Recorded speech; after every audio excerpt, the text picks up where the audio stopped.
kill people with the flooding and the inland flooding that those storms can produce.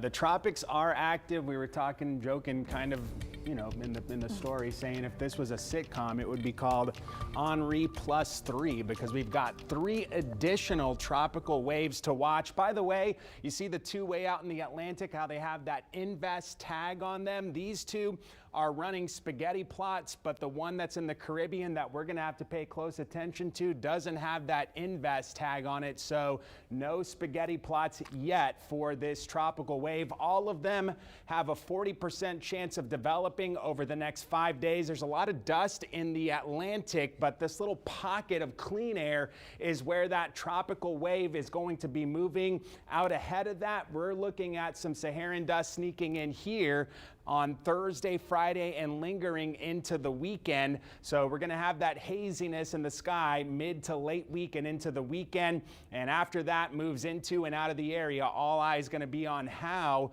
this tropical wave in the eastern Caribbean develops. So we'll show you what we know so far. It's not a lot, but this tropical wave as of right now is out in the eastern Caribbean. I did include the hatched area for the National Hurricane Center. You see that moving into that area Thursday, Friday, and Saturday. It's going to be what happens beyond that that has the big question mark. So Sunday, it looks to reemerge into the Gulf of Mexico, but the state of the storm, if it even is a storm, is highly questionable. So there's a lot of possibilities. Will it even develop?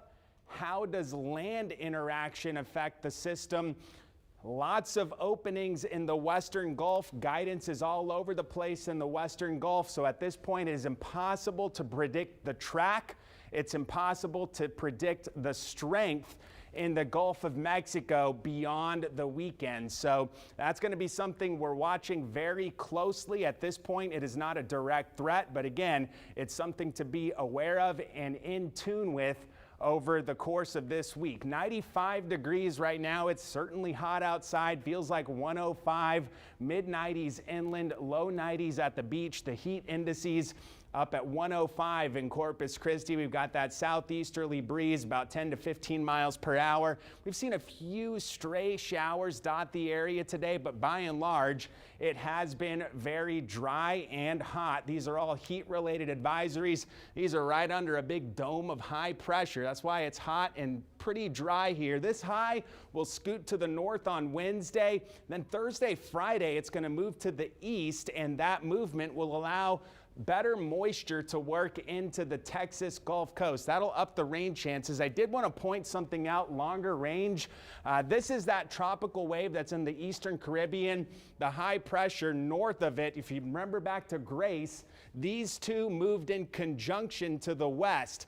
Look at the little difference between this feature and where that high is. They're displaced from one another. So that tells me that there may be more of a northward movement on the future track of this. That's all, again, highly questionable, but that's going to be one of the things that we're looking at as